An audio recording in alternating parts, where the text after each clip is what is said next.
जी अस्सलाम वालेकुम। आप देख रहे हैं यूट्यूब चैनल और मैं हूं ससियाल। ज़ियाउल हक साहब ने अपने बदतरीन मार्शल लॉ के दौरान जेल का विज़िट किया और बहुत सारे कैदियों के साथ साथ उनकी मुलाकात जो है जुल्फ़िकार अली भुट्टो साहब के साथ भी हुई। और वहाँ पे जुल्फ़िकार अली भुट्टो साहब ने एक जुमला कहा था कि जनरल साहब, इस सरज़मीन बेआइन को मैंने आइन दिया और उसमें एक आर्टिकल 6 भी है, और अगर मैं बाहर आ गया जेल से तो ये आर्टिकल 6 जो है ये आपके गले का फंदा बनेगा। और कहा यह जाता है, हिस्टोरियन लिखते हैं कि जनरल ज़ियाउल हक साहब के साथ जो 2-3 और जनरल थे तो उन्होंने एक दूसरे की तरफ हैरत की नज़र से देखा, और इस हैरत की नज़र से देखने का मतलब ये था कि इसके अंदर एक बहुत बड़ा डिसीजन हो चुका था उस जुमले के जवाब में कि भुट्टो साहब की फांसी तो डन हो चुकी। खैर, कुछ खबरें हैं, कुछ न्यूज़ हैं, कुछ इंपॉर्टेंट अपडेट्स हैं जो आपके सामने रखनी है, लेकिन एक छोटी सी रिक्वेस्ट आपसे भी है कि इस वीडियो को लाइक करके तो चैनल को सब्सक्राइब कर दीजिएगा। और ख़बर ये है जी कि इमरान खान साहब और बड़े घर के दरमियान मामलात जो हैं अब वो बंद गली में चले गए हैं, और अब बहस ये हो रही है कि क्या इमरान खान साहब जो हैं सेकंड जुल्फ़िकार अली भुट्टो साहब बनने जा रहे हैं। तो इस हवाले से ख़बरें ये हैं कि दोनों साइडों को जो बीच में लोग पड़े हुए हैं इस मामले को ठंडा करने के लिए मैसेजेस कन्वे कर दिए गए हैं कि भाई ना तो इमरान खान साहब जुल्फ़िकार अली भुट्टो हैं और ना ही दूसरी साइड पे जो हैं ज़ियाउल हक साहब हैं। और देखें, एक और रिजेम्बलेंस भी है जो कि अक्सर लोग जो हैं ओवरलुक कर जाते हैं, भूल जाते हैं, और वो ये है कि तब भी हेनरी किसिंजर ने गालबन ख़त लिखा था कि जिसमें कहा गया था कि भुट्टो साहब, हम आपको जो है इबरत का निशान बनाएंगे। और इधर भी एक लू भाई ने जो है लव लेटर लिखा हुआ है। लेकिन देखें, हालात में बड़ा फ़र्क है।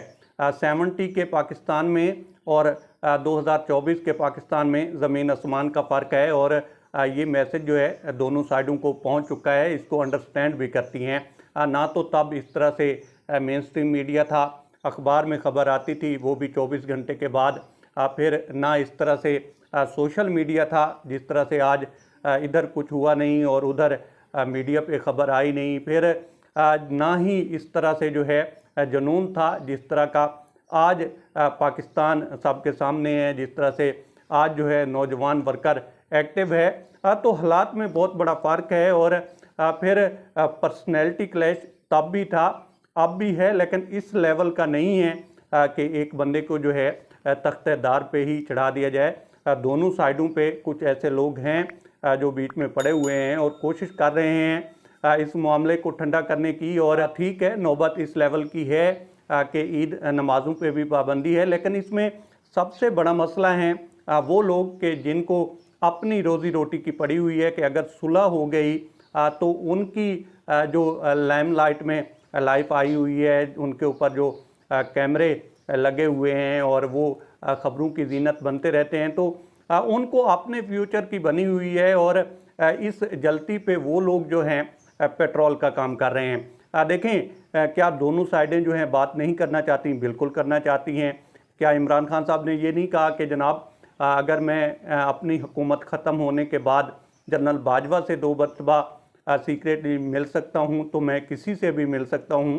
इसी तरह से इस्टेब्लिशमेंट की तरफ से भी काफ़ी सारी ऐसी चीज़ें हैं जो अभी रिसेंट पास्ट में बिहाइंड द डोर्स हुई हैं। तो दोनों साइडें जो हैं चाहती तो हैं बातचीत करना, लेकिन इसमें कुछ लोग जो हैं वो इस तरह का रोल प्ले कर रहे हैं जो जलती पे जो है तेल का काम दिखा रही है। और देखें, दोनों साइडें जो हैं अगर मामला फहमी से काम लें, और जैसे इमरान खान साहब जो हैं वो कहते हैं कि मैं फ़तह मक्का पे यकीन रखने वाला आदमी हूँ, तो अगर उस तरफ देखा जाए और रिकन्सिलिएशन वाला फार्मूला जो है अपनाया जाए तो ये मामला हल भी हो सकता है। और इस चीज़ में कोई शक नहीं है कि इमरान खान साहब जो हैं वो सेकंड भुट्टो नहीं बनेंगे और खुदा न खास्ता इस तरह की नौबत आए, क्योंकि देखें, जुल्फ़िकार अली भुट्टो साहब जो हैं सिर्फ एक सियासतदान थे, या आप किसी हद तक उनको लीडर कह सकते हैं।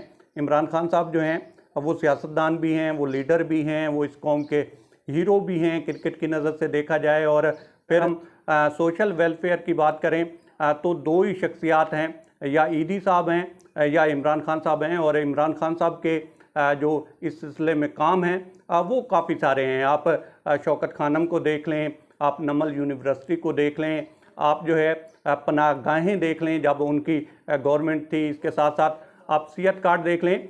तो भाई ये किसी भी तरह से ना तो 70 का पाकिस्तान है और ना ही इमरान खान साहब जो हैं जुल्फ़िकार अली भुट्टो हैं, और ना ही खुदा न खास्ता इस तरह की नौबत आने वाली है। फिर भी पाकिस्तान के वो तमाम स्टेक होल्डर के जो कहते थे कि जनाब पाकिस्तान में इन्वेस्टमेंट आ रही है, और दावे तो यहाँ तक किए गए कि जनाब 25 अरब डॉलर की जो है इन्वेस्टमेंट सऊदी अरेबिया करना चाह रहा है, और इतने अरब डॉलर की इन्वेस्टमेंट जो है यूएई करना चाह रहा है। गल्फ़ कंट्रीज़ को लेकर तो बहुत बड़े बड़े दावे किए गए, और अभी तक 1 टका भी इन्वेस्ट नहीं किया गया। और खबर ये निकल कर आ रही है कि जनाब सऊदी अरेबिया जो है इन्वेस्टमेंट ज़रूर करेगा, वो 25 अरब डॉलर की नहीं है, वो 5 अरब डॉलर की है। और वो भी कुछ सर्टन चीज़ें हैं जो हम करेंगे तो उसके बाद आकर वो यहाँ पे इन्वेस्टमेंट करेगा। और ये देखिए कि ये एक